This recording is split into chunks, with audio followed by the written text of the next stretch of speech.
Good morning दोस्तों, welcome back to another video. आज की इस वीडियो में हम बात करेंगे जो लोग इंडिया से सऊदी आना चाहते हैं न्यू वीज़ा पे, या जो लोग रिटर्नर है, ये वीडियो उनके लिए भी महत्वपूर्ण है। और आप लोगों का सवाल होता है कि पासपोर्ट बनाने में कितना खर्च होगा, अगर पासपोर्ट बन जाता है तो उसके बाद हमें किस कंट्री काम के लिए जाना चाहिए और किस काम में जाना चाहिए, स्टार्टिंग में हमें क्या सैलरी मिलेगा और जाने में हमारा कितना खर्च होगा, और वीज़ा लेने से पहले हमें किन बातों का ध्यान देना चाहिए। ऐसे बहुत से आप लोगों का सवाल होता है। आज की इस वीडियो में आप लोगों के साथ A to Z full detail में आप लोगों के साथ में बात करने वाला हूं। तो इस वीडियो को एक अभी से लाइक कर दीजिए और चैनल पर पहली बार तो चैनल को सब्सक्राइब कर लीजिए। कोई भी वीडियो अपलोड करो तो उसका नोटिफिकेशन आप तक पहुंच सके। सबसे पहले हम बात कर लेते हैं पासपोर्ट के बारे में। अगर आप बिल्कुल फ्रेशर है, आप अभी तक किसी भी कंट्री नहीं गए, अगर आप लोग जाना चाहते हैं तो इस वक्त पासपोर्ट इंडिया में बनाना बहुत ही ईजी है। पासपोर्ट बनाने के लिए सिर्फ आपका आधार कार्ड होना चाहिए। अगर आपके पास स्कूल सर्टिफिकेट या पैन कार्ड या कुछ भी आपके पास नहीं है तो कोई प्रॉब्लम नहीं है। सिर्फ आधार कार्ड के बेस पे इस वक्त पासपोर्ट बनाया जा रहा है और 1500 रुपये गवर्नमेंट का फीस है और 50 रुपये SMS अलर्ट का है। आप इस फॉर्म को खुद से भी फिलअप कर सकते हैं या किसी साइबर कैफे में, या जो कंप्यूटर का फॉर्म वगैरह फिलअप करता है, जो भी कंप्यूटर का नॉलेज रखता है, आप उनसे भरवा सकते हैं। 100-200 रुपये वो चार्ज लेगा। अराउंड मान के चले कि जो भी थाने वगैरह पे हर जगह का खर्च मिला करके 3000 के आसपास में आपका पासपोर्ट बन के आ जाएगा। उसके बाद आप लोगों का सवाल होता है कि हमें किस काम में जाना चाहिए। अगर आप किसी भी काम को सीख के आते हैं तो ये आपके लिए ज़्यादा बेटर है। अगर आप काम नहीं सीख पा रहे हैं या कोई भी आपका फाइनेंशियल कंडीशन है या फैमिली को लेकर या किसी भी चीज़ को लेकर, तो आप लेबर वीज़ा भी लेकर के आ सकते हैं और यहाँ आकर के आप काम कर सकते हैं। अगर आपके पास 10th की सर्टिफिकेट है तो आप पासपोर्ट के साथ 10th की सर्टिफिकेट लगा दें, वो आपका पासपोर्ट ECNR हो जाएगा। अगर 10th की सर्टिफिकेट नहीं है तो आप ECR पासपोर्ट भी बनवा सकते हैं। चाहे आपका पासपोर्ट ECR हो या ECNR हो, इस वक्त दोनों का ही वीज़ा मिल रहा है बहुत आसान तरीके से, चाहे आप किसी भी कंट्री चले जाएं।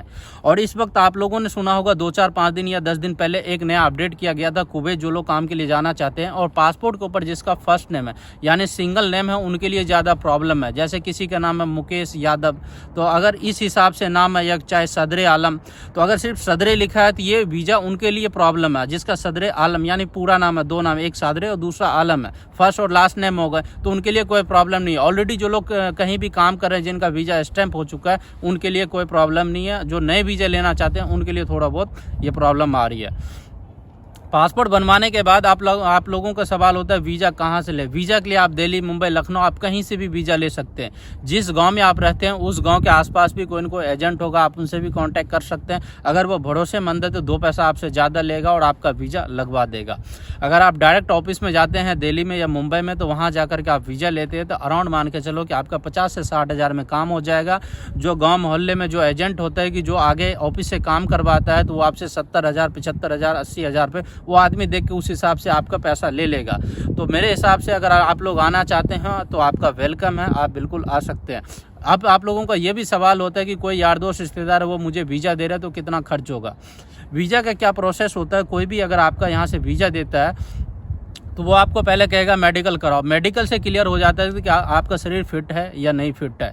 क्योंकि अगर आप मेडिकल करा लेते हैं, आप इसे मेडिकल देते हैं, तो फिर यहाँ से वीज़ा सेंड करता, फिर जाके आपका मोफा होगा, मोफा होने के बाद फिर वीज़ा स्टैंपिंग होगा। वीज़ा स्टैंपिंग अराउंड मान के चलो कि 2 हफ्ते के अंदर अंदर हो जाता है। अगर आपका पासपोर्ट ECR है तो फिर इमिग्रेशन में उसमें भी 10 दिन तक मान के चलो, यानी 1 महीने के अंदर आपका सारा काम हो जाएगा। अगर आपका पासपोर्ट ECR है तो कहीं भी आप 30 से 35 हज़ार में वीज़ा स्टैंपिंग हो जाएगा और उसके बाद 40,000 रुपये आप टोटल मान लो, 40,000 में आपका वीज़ा स्टैंपिंग, इमिग्रेशन, टिकट, ये तीनों चीज़ आपका हो जाएगा।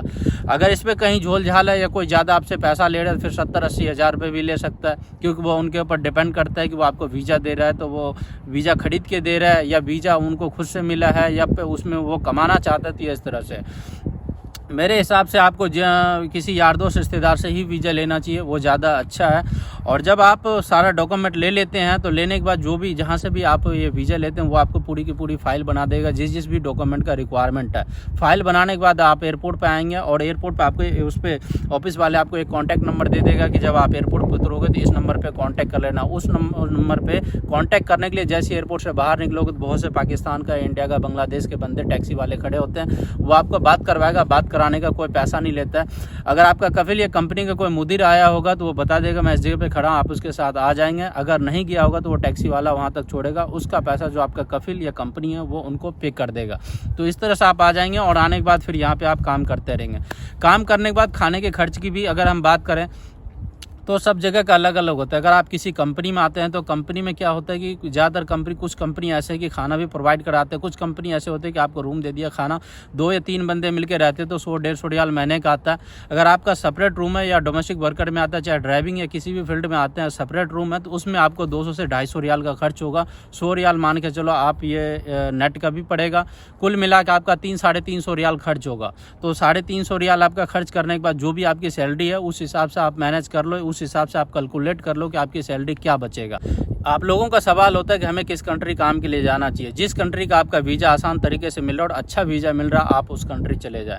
नॉर्मली से अगर मैं बात करूं, आप किसी भी कंसल्टेंसी से आप वीज़ा लेते हैं तो अराउंड 70 से 80 हज़ार रुपये लगेगा। अगर आप कुवैत वगैरह जाते हैं तो 80 हज़ार का एक अंदाज़ा मान के चलो कि इतने में आपका काम हो जाएगा, आप चले जाएंगे और 2 पैसा कमा सकते हैं। मैं आप लोगों को सलाह दूँ, कोशिश करो कि आप इंडिया में कोई काम करने का, अगर इंडिया में किसी भी चीज़ को लेकर प्रॉब्लम है या काम सेटल नहीं हो रहा है तो आप लोग बाहर आ सकते हैं, क्योंकि यहाँ आकर के बहुत से आदमी ऐसे हैं कि भाई 2 पैसे कमा रहे हैं और आगे की तरक्की कर रहे हैं, और आप लोग भी इस तरह से कर सकते हैं। मैं हमेशा वीडियो बना के आप लोगों को, चाहे मैं ब्लॉगिंग करूं या चाहे न्यूज़ अपडेट दूं, कोशिश करता हूं कि आप लोगों को जानकारी देने का। और भी अगर आप लोगों का कोई सवाल होता है तो आप मुझे कमेंट कर सकते हैं, और हमेशा की तरह इस वीडियो के डिस्क्रिप्शन बॉक्स में इंस्टाग्राम और ट्विटर का लिंक दे दिया। तो मिलता है आप लोगों से किसी नेक्स्ट वीडियो में और किसी नेक्स्ट अपडेट के साथ। तब तक के लिए खुदा हाफिज़।